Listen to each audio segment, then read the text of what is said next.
لاکھوں درود و سلام حضور نبی کریم صلی اللہ علیہ وسلم پر، ان کے اصحاب اور اہل بیت پر، اور کاشف اقبال کی طرف سے آپ تمام ناظرین و سامعین کو السلام علیکم ورحمۃ اللہ۔ ناظرین گرامی، یوں تو ہر لمحہ، ہر دن، ہر ہفتہ، ہر ماہ اور ہر سال اللہ تعالیٰ کی عطا کرتا ہے، مگر ان میں بعض کو بعض پر کچھ فضیلت حاصل ہے۔ جیسے رات کے آخری حصے کو پورے دن پر فوقیت حاصل ہے، ایسے ہی جمعہ کا دن ہفتے کے تمام ایام پر فضیلت رکھتا ہے، اسی لیے اسے سید الایام کہا جاتا ہے۔ بالکل اسی طرح رب تعالیٰ نے اپنے بندوں کو ایک ایسا مہینہ عطا فرمایا ہے جس کو سید الشہور کہتے ہیں، جو سال کے تمام مہینوں کا سردار ہے، اور وہ ہے ماہ مبارک یعنی رمضان المبارک۔ رمضان عربی زبان کا لفظ ہے جس کے معنی ہے جھلسا دینے والا۔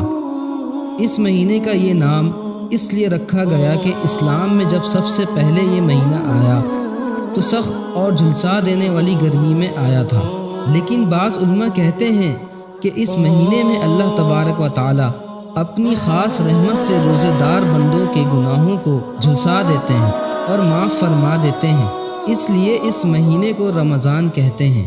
اللہ تعالیٰ نے یہ مبارک مہینہ اس لیے عطا فرمایا کہ 11 مہینے انسان دنیا کے دھندوں میں منہمک رہتا ہے، جس کی وجہ سے دلوں میں غفلت پیدا ہو جاتی ہے، روحانیت اور اللہ تعالیٰ کے قرب میں کمی واقع ہو جاتی ہے۔ تو رمضان المبارک میں آدمی اللہ کی عبادت کر کے اس کمی کو دور کر سکتا ہے، دلوں کی غفلت اور زنگ کو ختم کر سکتا ہے، تاکہ اللہ تعالیٰ کا قرب حاصل کر کے زندگی کا ایک نیا دور شروع ہو جائے۔ جس طرح کسی مشین کو کچھ عرصہ استعمال کرنے کے بعد اس کی سروس اور صفائی کرانی پڑتی ہے، اسی طرح اللہ تعالیٰ نے انسان کی صفائی اور سروس کے لیے یہ مبارک مہینہ مقرر فرمایا۔ ناظرین گرامی، روزے کی ریاضت کا بھی خاص مقصد اور موضوع یہی ہے کہ اس کے ذریعے انسان کی حیوانیت اور بہیمیت کو اللہ تعالیٰ کے احکام کی پابندی اور ایمانی و روحانی تقاضوں کی تابعداری و فرمانبرداری کا خوگر بنایا جائے، اور اللہ کے احکام کے مقابلے میں نفس کی خواہشات اور پیٹ اور شہوتوں کے تقاضوں کو دبانے کی عادت ڈالی جائے۔ اور چونکہ یہ چیز نبوت اور شریعت کے خاص مقاصد میں سے ہے، اس لیے پہلی تمام شریعتوں میں بھی روزے کا حکم رہا ہے، اگرچہ روزے کی مدت اور بعض دوسرے تفصیلی احکام میں ان امتوں کے خاص حالات اور ضروریات کے لحاظ سے کچھ فرق بھی تھا۔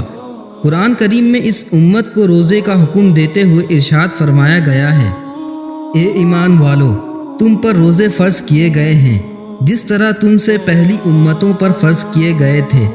روزے کا یہ حکم تم کو اس لیے دیا گیا ہے تاکہ تم میں تقوی پیدا ہو، کیونکہ یہ بات یقینی ہے کہ نفس انسان کو گناہ، نافرمانی اور حیوانی تقاضوں میں اس وقت مبتلا کرتا ہے جب کہ وہ سیر ہو چکا ہو۔ اس کے برخلاف اگر بھوکا ہو تو وہ مضمحل پڑا رہتا ہے اور پھر اس کو معصیت کی نہیں سوچتی۔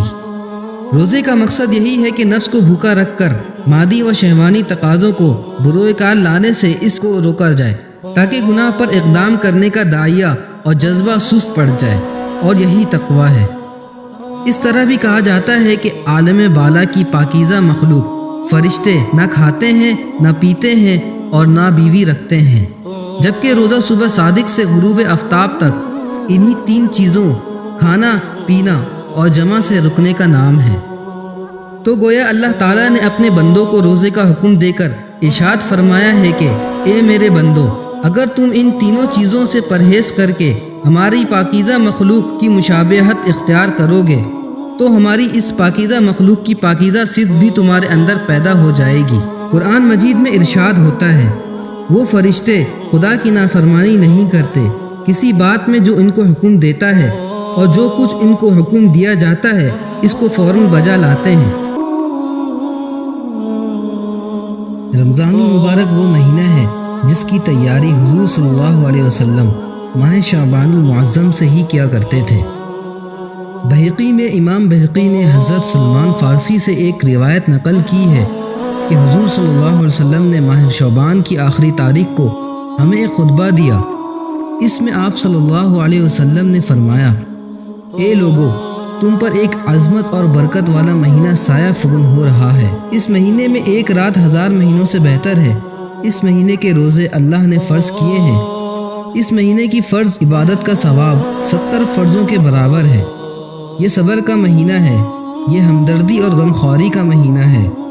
یہ وہ مہینہ ہے جس میں بندوں کے رزق میں اضافہ کیا جاتا ہے۔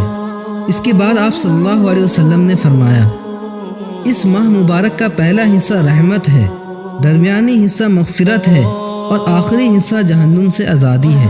حضرت ابو سعید خدری رضی اللہ تعالی عنہ روایت کرتے ہیں کہ رسول اکرم صلی اللہ علیہ وسلم فرماتے ہیں، جب رمضان المبارک کی پہلی رات ہوتی ہے تو آسمان کے دروازے کھول دیے جاتے ہیں اور دروازوں میں سے کوئی بھی رمضان المبارک کی آخری رات آنے سے پہلے بند نہیں کیا جاتا۔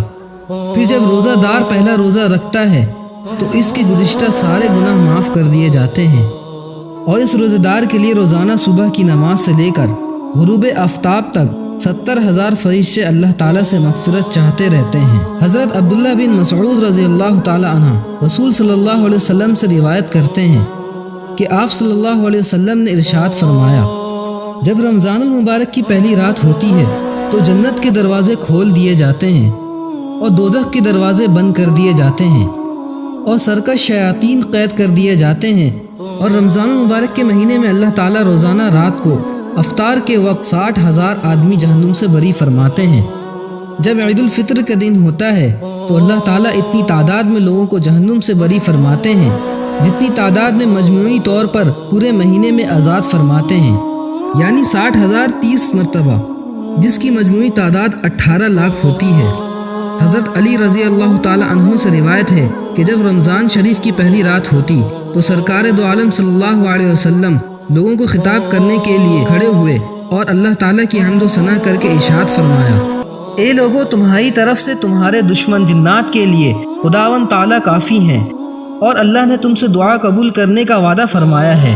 خوب سن لو، اللہ تعالیٰ نے ہر سرکش شیاطین پر 7 فرشتے نگرانی کے لیے مقرر فرما دیے ہیں، لہٰذا وہ اب ماہ رمضان گزرنے تک چھوٹنے والے نہیں ہیں۔ اور یہ بھی سن لو کہ رمضان مبارک کی پہلی رات سے آخر رات تک آسمان کے دروازے کھلے ہوئے ہیں اور اس مہینے میں دعا قبول ہوتی ہے۔ حضرت ابو ہریرہ سے روایت ہے کہ رسول صلی اللہ علیہ وسلم نے ارشاد فرمایا، جو آدمی روزہ رکھتے ہوئے باطل کام اور باطل کلام نہ چھوڑے تو اللہ تعالیٰ کو اس کے بھوکا پیاسا رہنے کی کوئی ضرورت نہیں۔ یعنی روزے کے مقبول ہونے کے لیے ضروری ہے کہ انسان کھانا پینا چھوڑنے کے علاوہ معصیات و منکرات سے بھی زبان و دہن اور دوسرے اعضاء کی حفاظت کرے۔ اگر کوئی شخص روزہ رکھے اور گناہ کی باتیں اور گناہ والے اعمال کرتا رہے تو اللہ تعالیٰ کو اس کے روزے کی کوئی پرواہ نہیں۔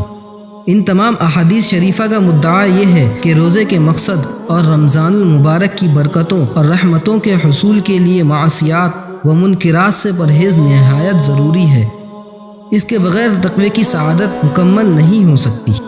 انسان کا شرف و اعزاز اس بات میں ہے کہ وہ نفس سرکش کو قابو میں لا کر اپنی خواہشات پر غالب آ کر فرائض عبدیت بجا لائے اور اپنے منشائے تخلیق کو پورا کرے۔ معرفت الہی اور رضائے خداوندی کی تلاش و جستجو اور اس کا مقدم اور اہم فریضہ ہے۔ یاد رکھیں، حقیقی بندگی اور حقیقی بندہ وہی ہے جو ہر لحظہ اور ہر حال میں اللہ اور اس کے رسول کے سامنے سر تسلیم خم کرنے والا ہو۔ یہی وہ خاصیت ہے جو انسان کو نورانی مخلوق سے برتر بناتی ہے۔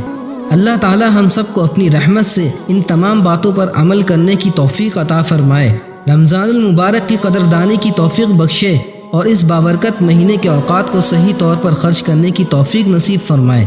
آمین ثم آمین یا رب العالمین۔ امید ہے کہ یہ ٹاپک آپ کو پسند آیا ہوگا۔ پسند آنے کی صورت میں ویڈیو کو لائک کریں، شیئر کریں اور کمنٹ باکس میں اپنے قیمتی رائے کا اظہار کریں۔ اس کے علاوہ چینل کو سبسکرائب کرنا نہ بھولیں۔ ہماری اگلی ویڈیو آنے تک اپنا بہت خیال رکھیں۔ اللہ نگہبان۔